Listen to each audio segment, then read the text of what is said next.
I'm Beth Ann. What's up? I'm Ayla. This is Let's Talk BL, a boys love podcast. Welcome back to the podcast. It is Sunday Series Sunday, that one day of the week when we talk one series and one series only. Not all series. We don't talk all series. We only talk about one series. One series and one series only. And I will admit today's Series Sunday is late and it's my fault because I had to finish this show. But that means it's been really fresh. Yes. I'm going to be the expert on it. It's true. I was so excited about this show. I have been a fan. We're going to talk Ghost Host, Ghost House. We should go ahead and say that. If you didn't read before you tapped. Right. I was a big Todd fan from Love Area. Right. So I have been following them releasing the show since the very beginning. Yes. From the first trailer, which is, always an experience, to like the second trailer and everything in between. And then it got delayed because GMM ended up picking it up. So it got like a little more money. And it got like a fancy fad. And so I was really excited because I was like, oh my gosh, this show. And it's Ghost and you love scary things. I do. I love Ghost BLs. I love Ghosty BLs, even the bad Ghosty BLs, like even the ones that are just like terrible. So when I went into this, because I'm a live watcher, so I was going to watch it as it came out. I was like, Ayla's gonna love this. Oh yeah, I was never gonna watch this live because when this was coming out, there were already too many things that I had already committed to watching live. Yeah. So this always was gonna be a binge for me. And it's short. It's 8 episodes. We can get to the nuts and bolts. It's only 8 episodes. Yes. It's put out by Vibey Gen, which is an interesting company that I knew about from That's My Candy. That's the other show that they put out. They're also a live streaming. Right, they have an app, which you will learn if you have paid attention to Boy and Todd at all. If you want to see them, download the app. I have. It's an experience. I still don't understand what's going on, but if I can see their sweet little faces, I'll do it. And it's on YouTube or Gaga Ooh La La. So yeah. And then as we've mentioned, it stars as Plume Boy and as Kevin Todd, who, oh my gosh, y'all. I love Todd. I can't even explain it. In Love Area, he played this crazy character. His acting is incredible because in Love Area, he played this like mentally ill character who really had a lot of dynamic and dimension to him. He also like hardcore made out with Jeff Satter in season 2. In season 2, that like shocking clip that everybody's what the hell? Like I remember when that clip came out, even people that weren't watching Love Area were like, what the hell? Or like, what's going on? I do not recommend watching Love Area. This is not a Gen Y season. Gen Y 1 and 2 situation. It might be. I have not watched Love Area, so like maybe we'll do a series Sunday on it, and I'll like get really animated about how like you have to binge them, guys. Like as was my platform with Gen Y S1 and S2. That would be really funny. I will say, Love Area season 1 was great. Love Area season 2 they lost track of because like they lost a lot of like the content, and they just did that thing that a lot of BLs do, and they just went for the spice. They're like, who cares about a storyline? We're just gonna have them make out a bunch. It'll be fine. I mean, they brought exactly what mean stands against. They brought back Jeff Satter, so like they did something right. But like, it was such a mess. Anyways, I was so excited about this show, and again, it's one of these things where it's so exciting to see even individual actors. Like, there are those individual actors in BL that like kind of outshine any type of ship that they can be in, and I feel like that's where we've gotten in BL now, is that you do have more and more individual actors that aren't kind of, I wouldn't say stuck in a ship, but get pigeonholed into a ship. That it's nice to see them interacting with different boys, even the boys that are like in their like one true ship. It's fun to see them interact with other people. You can do like a Chris Singto and come back home every once in a while. Yeah, but this is not the time or place to discuss what is or is not going on with Kristen Singto. All I'm saying is I was in the room when that happened. I literally was in the room where it happened. And I don't know how to break this to you, but maybe you should grab your life preserver because it's at the bottom of the ocean, my friends. Listen, people said that about Tainu, and we're getting another Tainu show. I always was like, no, Tainu is still actively sailing. Beth Ann, we were in the room when they broke up in front of us. Literally, like, I do not understand the way that we the talk about confusion this here. sounds like we like personally know them, and we were like just like at a hang where they were like breaking up publicly. No, they just, broke like, up publicly at Love in Out front Loud. of thousands of people. Yeah. So, like, this should not come as a surprise to anyone. Anyways, I can't wait to talk about this show. Let's do the synopsis. Okay, synopsis time. Kevin is a live streamer whose passion, due to past trauma, is the challenge of hunting ghosts. He didn't know that he'd come to stay under the same roof as those hunted ghosts when he comes to live with relatives in Thailand. He also meets Plume, a young man who seems to understand his feelings of loss. Together, the two have to confront a truth too difficult to bear.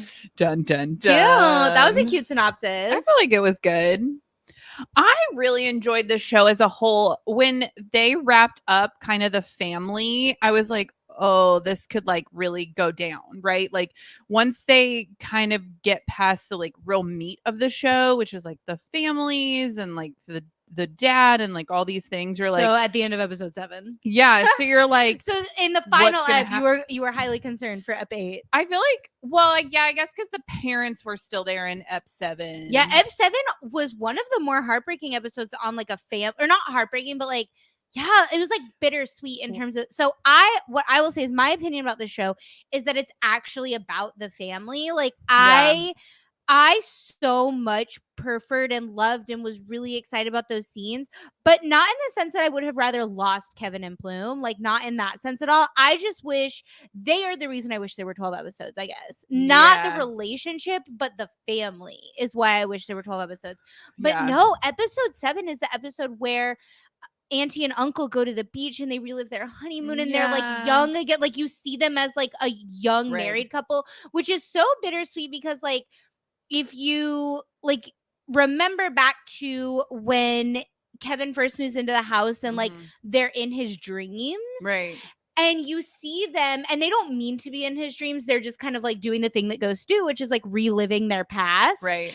And they hadn't been explained at that point exactly how the ghost thing worked. Right. And they don't even know themselves. So that's why I say like they don't mean to be in his dreams. They're just doing the thing that ghosts do, which is like go back. They repeat the same patterns over and over. It's like, right, like this is like a tried and true ghost rule, right? Like if you hear about like a haunted hotel, it's like the woman in white walks the same hallway every night at 2 a.m., right? Like that kind of thing. And so you see them fighting over this studio, right? Like all the way back in that episode. And so I want to say it's episode 1. It might be ep 2, but I think it's episode 1. So like you see them fighting and how their marriage is kind of like rocky when they died. Their marriage was rocky. And so like I thought it was really nice and like one of the like more heartwarming, I guess, but like bittersweet ends to see them like become that like young and in love couple again. Because you see them when they're young. Oh, I loved it. Yeah, I felt like every character, we talked about this, you wanted to see more character explanation from each person. Yeah, I just wanted more of their story. And you did get like once see Foon, right? No. Sinam. Sinam is the girl. Sinam is the girl. Foon is the boy. Once Sinam goes, that though was a whole big bunch of bullshit. They kind of did her story. They did her so dirty. They did her so dirty. They kind of focused on her for most of the series, so we only get like an episode for the other kind of 2 chunks, which is the brother and the parent. Yeah, Sifoon and I wish they had developed and Uncle Art. Yeah, I wish they had developed the GL storyline more. I mean, I don't know that it needed to be developed because that was kind of the whole point, is that it ended before it could begin, because she died. Because she wasn't going to see her. Well, right. Like there was no way to develop it because and there was no way you were going to like see their relationship or see more to it, because unfortunately it ended before it even got a chance to begin. Right. Because like we're told that like we see her meet we see her meet Prim, and we see her like start to flirt with her, and you find out that, and that was a twist for me. I was like, oh, it's his sister. I know. I was like, oh, it's the mute sister. She's gone mute because her dad and her like, but she didn't even know that Sinam died. She didn't know. How does this whole family die and no one knows? No one knows. Well, people do know because people are like, oh, the whole family died and they had twins and the house is abandoned. Remember, they tell Kevin on like one of his live streams, and he just misses the comment. But like I don't understand, because this was before he knew they were ghosts. The people who matter don't know. Well, but they weren't close. So like, why would someone think to like call her and tell her? Like, yeah, I don't know. So. But like, yeah, so she didn't know. So whenever Bloom is like, hey, so like, you were waiting for someone to come visit you in the hospital, right? You know, that car accident you were in when like our dad died in the car with you, right. You know, like that trauma. Right. Like, you were waiting for someone to visit you, right? And she was like, yeah. And he was like, it was Sinam, wasn't it? And she was like, and he was like, listen, so she's dead. But she wrote you this song. Like, womp womp. This poor girl. Because as soon as she jumped to that place of like, everyone I love dies, I'm bad luck. Like, I was like, of course that's where she's gonna jump to. Right. This poor girl. I feel like they did a great job, because the more that we talk about it, the more like, oh my God, this show could be so depressing. But I felt like they did a good job of balancing the like overwhelmingly sad storyline with like humor and sweetness. Oh, I don't know. I'm depressed. Like, truly, I did cry a lot in this show. I am so depressed because I'm so angry that they died. Like, I'm mad. Like, I'm upset, and I understand we wouldn't have had a show and whatever, blah, blah, blah. Right. But like, and also it would have been just like bad storytelling if they had somehow managed to like, okay, listen, y'all know I love He's Coming to Me, and you're about to find out exactly how much I've screamed and screamed about He's Coming to Me. Yeah. But it's been announced I can talk about it. So I got to talk to Piaf about He's Coming to Me. I have been holding this inside of my body for so long. Okay, so I got to talk to Piaf about He's Coming to Me, like, especially my favorite scenes. Like, I love that show. And so I love He's Coming to Me, but a major issue I feel in the storytelling of He's Coming to Me is that like magically there's a way for Singto to like stay in this realm, and like he starts to be able to like actually physically interact. Right. But like that's never really explained. And then they're going to like ghost bang and live happily ever after. Right. And he stays there forever. And so now he interacts in the real world. Like that whole, if we had pulled that in this, I don't think it would have been as like impactful of a story. Right. Because a lot of this story had to do with like finishing your business and wrapping things up, and that's why I say Sinam got done the dirtiest out of everyone, because she didn't get to finish her business. Right. Everyone else did. Everyone else got to like a place of peace. The boys had to do it for her because they like so frustrating. Found the song. Yeah, it was really sad. Like, so frustrating. The only wrap up we get with her was with her and her dad, which was nice. It was, but sweet. Also I thought it was so funny whenever like her dad was like, no, like, I understand why you'd be mad at me. I drove us into a lake. Yeah. He's like, but I killed us. Yeah. I know I feel like we both were expecting for either Kevin or Plume to be ghost by the end of this. And like, thank God they weren't. It threw me off because I kept waiting for one of them to die. I was like, one of them's gonna die. And then for the first probably like 4 episodes, I was trying to figure out the twist. Like, I genuinely for the first like 4 episodes truly thought Plume was a ghost. Truly. Which is why you don't see the fact that like their families killed each other basically. And I was like trying to figure out like how he's getting around, and so I was like, maybe he's a staff, and maybe this is like a not triage, manner of death. No, yes, triage. No, not triage. Oh my God, it's gonna hurt my brain. Not in Karn. Dear doctor, he's coming for soul. Yes. I still can't wrap my head around that show. Okay, so I was like, maybe it's that kind of situation where like he's like a staff member and he's like guiding them to their shit. Like, I don't know. Oh, like a Singto. Yes. Okay. Like a P Singto. I genuinely, for the first 4 episodes, was trying to figure out like how this man is a ghost. I was like so certain he was a ghost. That Plume was the ghost. Plume was the ghost. Okay. Yeah. I was super certain Plume was the ghost. No, he's not. No one's there. Neither of them are dead. They're both alive. Literally everybody around them died. Human on human relationship. Thank God. Yeah. Just literally everyone around them is dead. which is why Kevin needs to stay in Thailand because his mom doesn't need that energy around her and her new babies. But yeah, I do think that Sinam got done the dirtiest, all because Plume has memory loss. Like, that made me so incredibly angry that literally he wastes 12,000 of their merit points, which he didn't know. He's unaware of. He didn't ask for any of that. But he could have been like, no, like, I don't need to talk to my dad because I remember a conversation I had with my dad where he's like, listen, if I die, I'm not sticking around. Listen, it's every man for himself when I die. Bye. Everyone handles grief differently. I was like that. Like, that is a big old load of BS. Also, I was frustrated with him at that point because he had been being really mean to Kevin when Kevin didn't do it. And also, Kevin didn't even know them when it happened. Kevin wasn't even in Thailand when it happened, right? Like, and he was being such a dick to him, which is unacceptable because just going no, here's why it's unacceptable. He could have walked over that house and taken it out on the people who it deserved to be taken out on, and he chose not to. So, like, in other aspects, there are other times when I'm like, oh yeah, like, whenever he's having whenever Plume is having the conversation with Prim, when he's like, just talk to me, right? She has written this note and he's like, just talk to me, just answer me. And he starts like breaking down.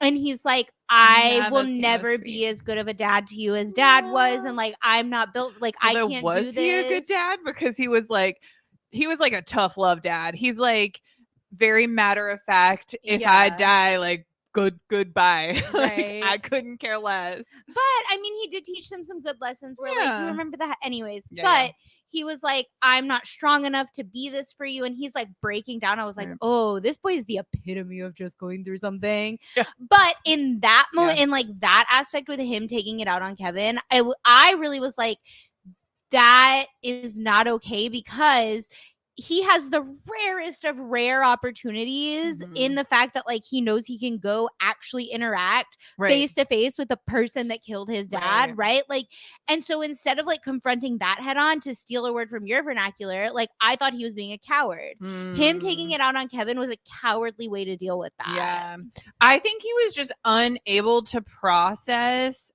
like the bigger picture of everything that he had, like, the whole revelation of the fact that like there are ghosts. His dad died. Right. His hopeful boyfriend's whole family died because of a car wreck involving his dad that his potential boyfriend's family caused. And then his sister was in love with...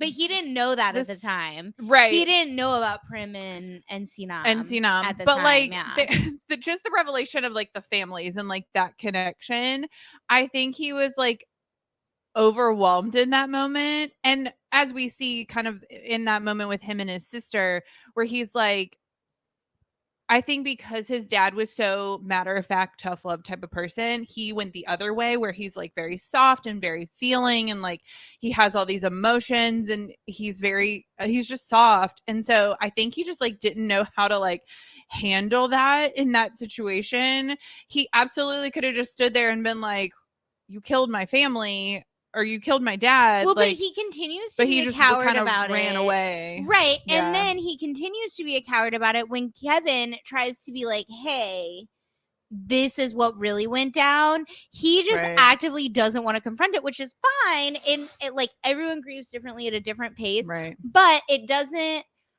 excuse that kind of behavior towards Kevin. Because again, like, Kevin, at that point, especially when he was taking it out on Kevin, didn't know what was going on. Like, he didn't even know that's what was going on. So I was by the time he wasted all of Sinam's merit points, I was like annoyed with him already anyway. I mean, I will say he got his comeuppance because then when he had...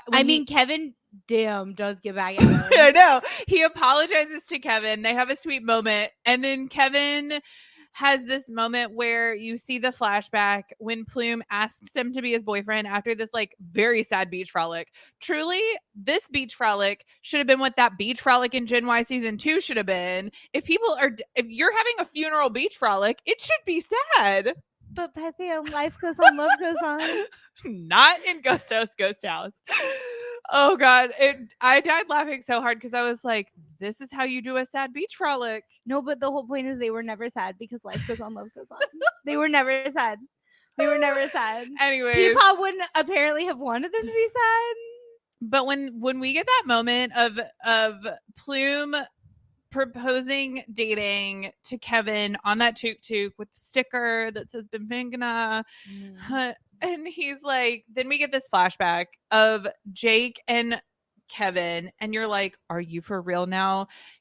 Jake is like, I'm gonna stay with you as a ghost forever. But he like, here's the thing. I think that when you were telling me, it seemed like you thought he still had a thing for Jake, like he was still pining for Jake. They were never together. I think that's the thing, is like they were just on friends him or whatever. And I think that was the hardest part of it all. He's not pining for him. He's like, now that he understands how ghosts work, like how ghosties work, like he gets the ghost world. Yeah. He wants to keep him close. No, it's not that he wants to keep him close. It's that he's like, damn, if I get with someone else, I'm effectively killing him. Right? Like, it's not about like, I need him close to me. It's about like, okay, like he knows how ghosts work where it's like like he doesn't want to lose him again. Well, no, it's not about losing him again because he can't see Jake. He can't interact with Jake. He can't like, as far as like, we know that Jake has been there the whole time, but he doesn't know that. And by this point, he's gone.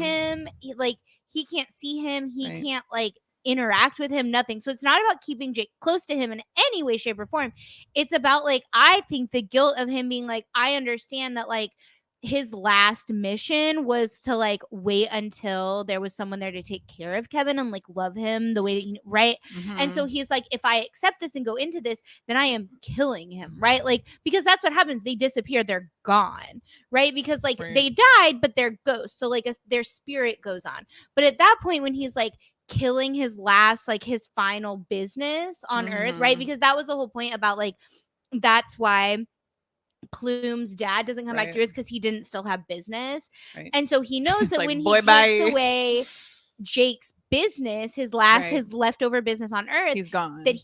So it's not about him wanting to keep him, right? It's not this like selfish act of like, I need to keep him, he needs to be close to me. Like, it's not this like, I love him and I need to keep him close to me. It's like, damn, I know that if I close out his last business on Earth, like he effectively kills them. Yeah, I don't see it that way because right at the end, I think we finally get the moment where Kevin is like, he was my friend. Like, we didn't actually have a relationship. I cherished him and he wanted him to be more, but kind of like Sifoon and Prim, they didn't get Sinam and Prim, like they didn't get to that point. Like they were just good friends at that point. But that's why I mean, it's not about wanting to keep him close. It's about like, well, damn, like this is my friend and I'll kill him if I accept this, because he's already said those. We see the flashback where Jake is like,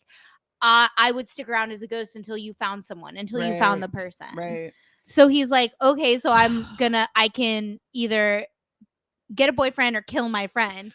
So like, fair enough. And I will say, in that moment, I feel like Plume handles that situation pretty well for what it is, because like they've had this whole development where he's like, I really care about Kevin, like I want to be with him, and he knows about Jake, like he's aware of Jake. He hasn't really been told exactly what or who Jake is. He just knows that there was a boy back in America that he was like really close with. And so he's like left space for Jake. But in this moment, he's like, okay, like we're alive. Like let's do something in this world. Like go. We got rid of all the ghosts now. Like it's time to move on. But then Kevin does explain himself where he's like, if I accept this, then I can lose it. Which again, if we're gonna give Plume the grace of like acting as shitty as he did, like So in this moment, I feel like a nice 3-year waiting period. I know, it's funny because when I was watching it, you were in here and I was like, oh, there was just a 3 and some tie on the screen. I was like, how long was it? I was like, was it 3 years? You were like, no, it hasn't been 3 years. It's only been 3 months. And I was like, I need to know though. I translated it and I was like, no, it's years. It's 3 years. I mean, in true BL fashion, we waited 3 years for the boy. I mean, it made more sense, right? Because he went back to America. So like, when he got to Thailand, he had been like, I just graduated high school. So like I was like, this makes sense. Right. He's like in college. Also, like his mom was like full term pregnant, which like so clearly like this wasn't a 3 months ago thing. True. Yeah. And then he starts talking about reconciling with his dad, like had to have been years. Yeah.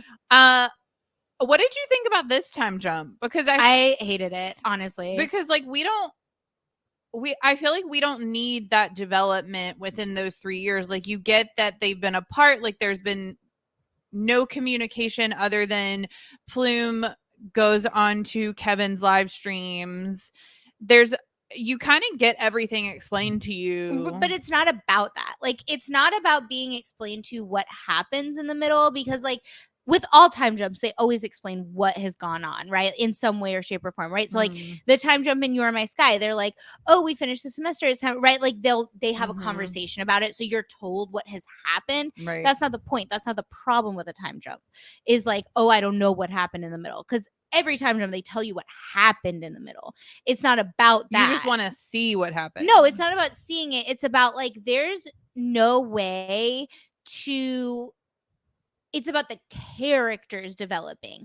There's no way to watch, because character development, like real human beings, don't change like that. And so without being... It takes 3 years. Well, I mean, it takes however long. Yeah. And so like time jumps are like whiplash, because you go from knowing this one person and this is what their character is, and that's backed up by the way that they've acted in multiple situations, to here's a completely different person and I don't know why. Like I have been shown like no reason to believe that their character has developed that much. I see. Like as a person, because people don't just change overnight. And so that's the problem with time jumps, is like, and that's why the time jump in Big Dragon was so genius in the way that they did it, because they showed them having character development. They give you a little bit, and they give you little scenarios each and every month that they were apart. Right. And so like that is how you keep it from feeling like whiplash, because it is like whiplash, right? You go from like, let's use Plume, who I think is my least favorite character on this whole show. But like, let's use him as an example. You go from Plume sitting on the bed being like super distraught and upset and like mad, and like he's clearly, when he's like gone back to the house and realized when that Kevin is gone, bounced out to America. Classic. And he's like so just like not handling it well, and then like his manager calls him and is like, have you done this intro video? And he's like, oh, I'm gonna get to it. And like so he's like kind of irresponsible, he's like very emotional, like very like all of this stuff. And then we meet him back at the house 3 years later. Kevin's back in Thailand, and all of a sudden he's this very emotionally mature person. He's not like, he doesn't get upset when they start to have emotional conversations. He's very calm and cool and collected, and it's like, that's not the Bloom that we have known at all. And there's no reason for us to know or believe why he should now be acting that way. It feels out of character, because it is, as far as we know. As a viewer, unless you're willing to just accept it, which a lot of people are. Right. But I universally hate time jumps because I'm not willing to accept it. I think it's lazy. I don't like it. I think, well, and I like it a lot, because I think, especially in the context of this show, we have the same old Plume, right? He's like, I'm the same person. He's not, though. That's what I'm saying, is like his actions have become completely goes from day to night. See, I don't think so, because like he bought the house that this boy that he was in love with lived in with his family. But it doesn't have anything to do with the boy. I guess that's where that's why that scene did annoy me, whenever Kevin was like, why did you buy this house? And like acted like it was all about him. But like he was friends with that. He didn't know that family was dead for like the whole time he was working for them, up until Kevin showed up. So like, and we find out like he taught Sinam how to play the guitar, and he knew that and even when he's talking to Sifoon, he's like, why didn't you tell me these kids were bullying you? I would have stepped in. Like he himself had an emotional connection. He was like, there were only good memories to in this that family. It wasn't about Kevin. So he has every right to like want to preserve that studio because like he has his own personal connection to those people. It's not all about Kevin. Like it's not like he met them because of Kevin.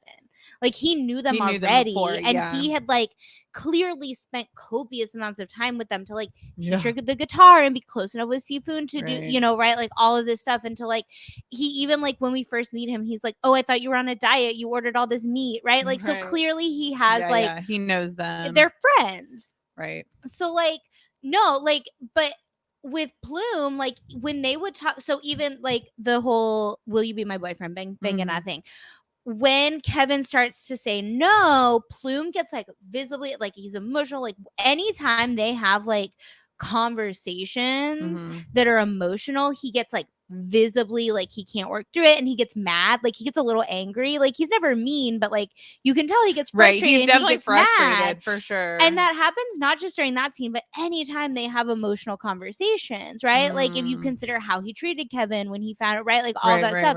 And so now all of a sudden they're having these conversations, these really, right? Like they go in the house and they're like having a conversation about like he bought the house and all, like very emotional conversations. And he's like a completely different person. Like he's so calm and cool and collected and like it's whatever and like so, like very like nonchalant. Like, I think also I can see that like all the things that he had to work through in the beginning of this series, right? Like losing his dad and his sister going through something and the like finding out that that family was dead. Like he's now 3 years removed. And I think in this situation, like time does heal and he's clearly holding on to Kevin. So that part that could be unresolved, he's still holding out hope for. And so now that this boy has come back to Thailand and he's standing in front of him, I can see where you would in that moment have some type of clarity, maybe not maturity, but clarity to be like,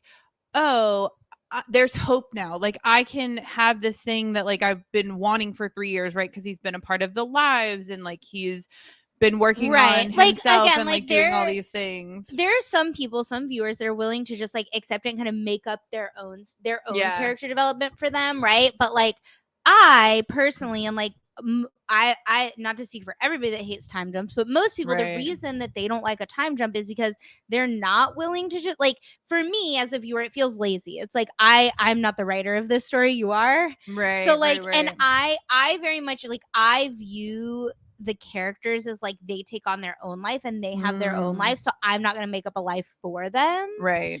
And so like they have their own life that they're already living, that like someone else is their god basically, right? Like someone else has done this for them, and so like I'm not going to invent all of this like mental gymnastics in order to get them where they need to be. Like that's for me the writer's job, because like I don't know the character. I did not come up with this character, and I think that's a problem that most people have with time jumps is like, sure, but you could be wrong, right? All those mental gymnastics that you just went through to get him to that place, like you invented that, right? Like it wasn't established for you in the show. Like they didn't show you that. They didn't lead you to believe that. Like you invented that because you like him and you want him to be there. Right. And I think that's why like I don't get super upset if characters make choices that I don't agree with, or if a show doesn't end the way that I think it should end, because I'm like, characters are what they are, and I can kind of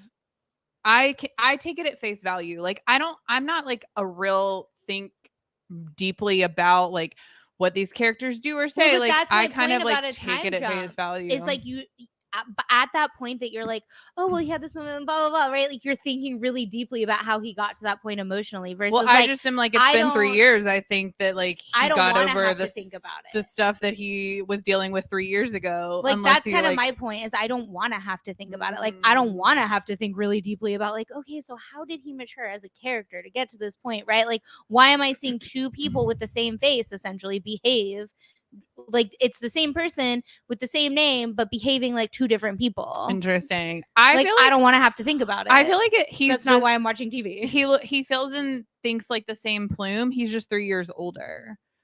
Because I don't think, and maybe this is like one of those things where I don't think people change drastically. Like who you are as a person is pretty much the same throughout your whole life, unless you have like major development.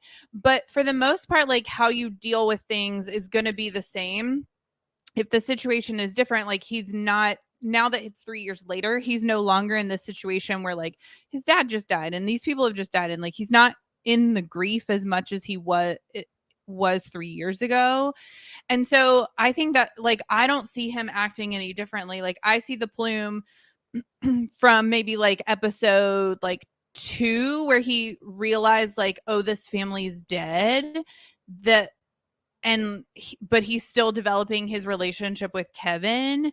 And so I think that's the thing, is that like I didn't see any major changes from Plume. I think he just had hope now that this boy that he's been pining for 3 years is back, and he's excited to see him. And so he's less focused on like the external stuff around him, and he's just like, I want this boy now. Yeah, no, to me I was like, it's like watching the same, it's the same face, it's the same body, same character name, right, but it's like two different people. And that's the problem with the time jump, is like you can avoid that if you don't play the time jump game. The other thing that I thought was really funny and interesting in this show was the implied affection between Jake and Sifoon. The problem is that they name these two characters very similarly. Truly, the actor's name is Guy, the one that plays Sifoon. Yeah. And he is just like so sweet. He's the best character in this whole show. When we were rewatching, or when you were watching and I was rewatching it with you, when Sinam goes on and Sifoon is just like in like completely upset, like I immediately cried. I wasn't even watching the rest of the episode with you, and I was like, I cried over him multiple times. Sifoon, I think, is the best character in this whole show, hands down. I mean, there's no one better. Like he is the show for me. Sifoon is the show for me, because he very much feels to me like, or I have the same type of affection that I have for him as I had for like Wee from You're My Sky, where I was like, he is just a good boy. Like he's nice to his friends. He cares so much about his family, about Kevin, who is like his new cut, like this person he never knew before, and like he's willing to give up when he was like, I'll use 8,000 of my points, right? Like he's gonna give up all of his merit points for Kevin so that he can see this person again. And he like everything he does is so that like other people around him, so that Sinam will feel better, so that his mom will feel better, so that, right, like everything that he does is like he is considerate of everyone around him, which is so rare, is like, because so many people were just like, will just like, for example, like say things like, I recently had to comfort my sister who like, because people just say things and they're like, oh, I didn't mean it that way, and like it's your fault for taking it the wrong way. And it's like, well, no, if you would like think outside of yourself and like not pull the whole like, I can't control how you perceive my words, like that whole cop out, like he is the opposite of that. And so it's so rare as a person, and I think it's like the best people are those kinds of people. And he like all season long, that's all he did.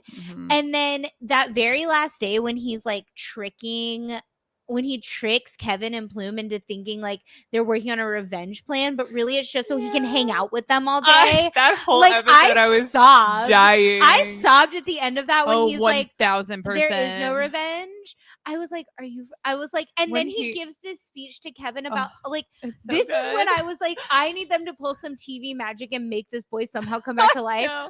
Which because when he's like, end, which you pointed out, I did point it out. Yes, I did catch this. The implication. The twins are coming back. The implication is that Kevin's mom, whenever she's like, oh, haha, I somehow got pregnant with twins. Like the implication is that it's Sifoon and Sinam being reborn, right? I love it. But I sobbed at the end of it, and he's like giving his speech about like, these are, I'm gonna cry talking about it. I know. When he's like, these are all of the things, these are all of the things we could have had together as cousins, right? And like when he's like, I should, like, if I come back to Thailand, like, we could go hunting together and all of this stuff. And they're like having this conversation about like the relationship they could have had if it wasn't cut short. I swear to God. And when he was so upset that like Jake wasn't gonna see Kevin and Kevin wasn't gonna see Jake, like he wasn't even part of that, but he was so upset that like they didn't have their moment together, like they couldn't finish their business. So distraught. And like even for Sinam, like he wasn't upset for himself losing his sister. He was upset at himself for not realizing that she had, you know, given up so many of her points for him. But like he wasn't upset because of his own loss. He was upset because of her loss of being able to not you know, like finish up her business with Prim. Like, and so like even when he's upset because he's being considerate of other people. Honestly, he's a sweet boy. Sifoon is the best character in this whole show. He's funny. He's nice to watch. Like, yes, best character in this whole show. I don't know. Kevin and Plume can go jump off like a cliff. I don't care. jump off that the roof at the end. Yeah, sure. Sifoon. But speaking of, to wrap this whole thing up, these actors, every single one of these actors, I felt like did an excellent job in like bringing these characters to life in what could be a very complicated story. I mean, it is complicated and it is so emotional, but it was so well done. It was so well done. And the production was top notch. And like these characters are so, the way the actors brought these characters to life is they really this felt like something that real people would go through if they were in a situation with like ghosties. And just like the emotion, like how emotional, like the actors did like every single actor was perfect. I think besides Sifoon, I really liked Uncle Art. I liked him a lot. I did too. I like Sinam as well. I really love Sinam. She was funny at the beginning because she was her and Sifoon were opposites, which was a fun dynamic because they were always together. Right. And they're twins, right? Yeah, it was just like a sweet, like, the chemistry between all of them. Of course, Kevin and Plume had excellent chemistry, but this is the one BL that I can truly think of that the main couple wasn't necessarily the BL to end all of the show. Right. Like you could if you had cut the main couple out, not that I would have wanted that because I actually do really like their story and the way they like intertwined everything. Right. Yeah. But I would watch a show just about the family. Yeah. Yeah. And like them going through their like realizing their ghosts and learning the rules and all this stuff, right? Like I would watch just that. I think this show was really well done. I think it's the best ghost BL out of all the ghost BLs in terms of like the development of like the ghosty rules. Yeah. Okay. Yeah. Now, were there plot holes? Yes. But only two that I could come up with in terms of ghosty rules. Right. Because this is my like pet peeve with like ghost BLs. Well, any type of like ghost, supernatural, whatever TV show, but especially ghost BLs because they are so usually half-assed about like what are the rules of, because they establish rules and don't hold on to them, or in some of them they don't even establish them. They're just like, this is a thing that happens and it's in direct contradiction to this other thing, like, but whatever. We never really get an explanation why they can touch each other and he's coming to me. Correct. You never really get it, and then like you find out he's like all of the ghost BLs, even Suppanuts, Something in my room. So I was like, Ghost in My Room? No. Did you watch that whole thing? Yeah. Oh, I haven't. I need to. So, like, in every Ghost TBL I have watched, they're really bad about the rules, either establishing them or just completely ditching them. In this case, this I think is the most well-made and like well-developed Ghost BL. Now, he's coming to me still top of the list for other reasons, for like character development and the scenes and the dialogue. Sorry, it still goes. Like for sure, the dialogue alone still goes to He's Coming to Me. That rooftop scene, rooftop monologue, and the coming out scene, like flawless. Neither of those can be beat. Anyways, but there were only 2 plot holes in the rules that they established throughout the whole thing, which is pretty impressive, even for like even for example, like if you watch like horror movies and things about ghosts, like Blumhouse sometimes has trouble like keeping this cohesiveness. So like, yes, very well done. So the two like plot holes are that we're told that the house is really run down because it's been abandoned since they died.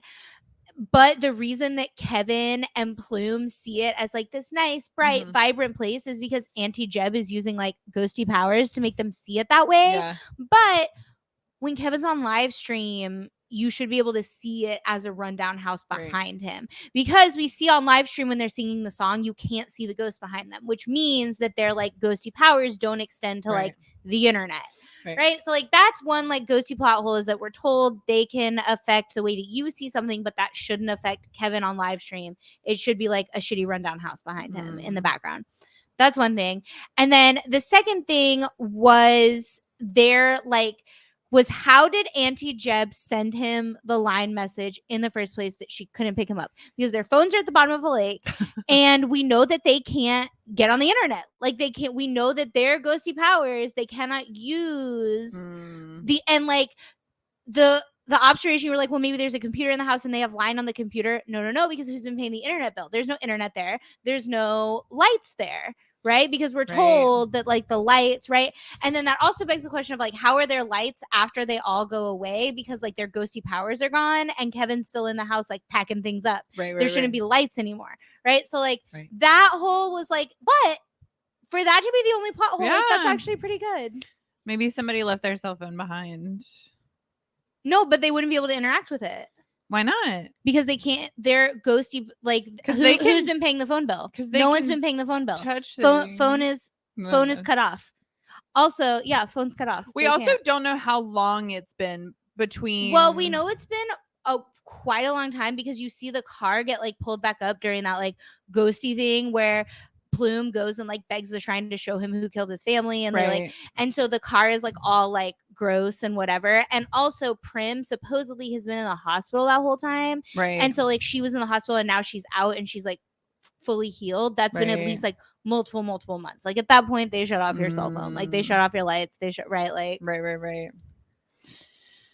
Yeah, this is a great show. I was very excited. It's one of those shows that when you anticipate something, you're like, oh God, I hope it's I good. love this show. I love this show. It's so good. So happy. Yeah. Go watch Ghost House. Also, they didn't House. even use porn music. That was the other thing I appreciated. The production in this, it felt like a GMM show. Yeah. I think like that's the key. Except they didn't like force on you those little like horse and tiger noises that they love so much. No, the only like fun little noises they did were like, there were like one or two sound effects that they, use. Honestly, across all every shows. Time they put like a horse noise over one of those noises, I'm triggered. Truly, like I was so glad that wasn't in this. Yeah, the production was top notch. Yeah, I really liked this show. Yeah. This is a great show. Go watch Ghost House. It's so accessible. And it's so good. And it's such I binged it in 2 days. And I could have done it in 1 day, but like I've been busy. I'm so busy. I'm booked and busy. Yeah. I'm very booked and busy. Stay tuned for the rest of December. We're ending this year real strong. Yes, and going into 2023 pretty strong too. But Piaf this week. I'm so excited. I am so excited. Speaking of ghosty BLs, this is so appropriate. And also, if you've made it this far in the episode, I'm excited for people to see that we met him in person. Yes, this was an in-person IRL interview. When he walked in that room, I wonder if we should do a live about it or something and like talk about it. Because when he walked in that room, it was the same day that we interviewed First in Cowtown, but we interviewed Piaf first. And we were still on this like, oh my God, they've just ushered us inside. Like we had handlers. We had been handled into GMM TV. There were multiple things that day because like not only were we talking to Couch and First and Pete off, but we were in GMM TV for the very first time ever. And it was like one of those crazy things where like we exchanged our passports and we got our passes, and so first of all, we're in the elevators, which is like anybody can do that. You can go do that, right? But like we're in the elevators and we get to the top and we like walk past everyone, like fans that are there. We walk past everything and we're like, hi, we have an appointment. Like we had an appointment with someone, and someone came and got us and ushered us inside. And I remember everybody looking at us like, what the hell? And in that moment I looked at them too and I was like, I know, what the hell? I'm with you. I don't get it either. And like so all of that has happened, but when Piaf walked, so I think even up until that moment, I didn't think it was really happening. Like, I didn't think we had we had arranged it. Like, I just didn't think. I was like, we're gonna be sitting in this room and something is gonna come up and like we're not gonna do this, right? Because we even requested like what room we wanted to be in because we had a purpose like behind it. Yeah. And so when he walked in that room, I almost started crying. And like you can tell in that interview, I'm like barely holding because I'm such a fan of Piaf. He's so cool. And by the time he starts talking about he's coming to me, because like I mentioned how much I love it and like a couple of scenes that I love, and he's like, he tells us these pretty amazing stories about those specific scenes. Yeah. And I'm like, and something hit me in that moment. And I was like, I'm getting to talk to the person that like that created, like, this is his art, this came out of his brain, like this thing that I love so much, he did, and he pulled a full tool on us, and he like took notes. Oh, he had notes. It was like, wild. He walked in with this like these stacks of paper, and he like had note. Oh my god! But it hit me, wild. And you can see in the interview, like, just wait until we start talking about he's coming, and he like leans in to talk to me about it. If you look at my face, I almost start crying, and you can tell I'm like I'm trying to I'm like, be composed. You are a professional, Ayla. Like, you are a professional. You are in GMMTV. You have GMMTV handlers staring at you from behind the camera. Yeah. Like, I'm like, it was wild. If you break down now, First and Cowtongue are not walking in this room. Although probably First would have felt more at home because he's the one I would have been crying. Yeah. He would have walked in and I was crying, and he'd be like, "That's my girl." Yeah. Anyways, sure. I'm so excited for everyone to see the interview. It's crazy. This has been Let's Talk BL. Don't forget to like, subscribe, and follow all things Let's Talk BL at Let's Talk BL.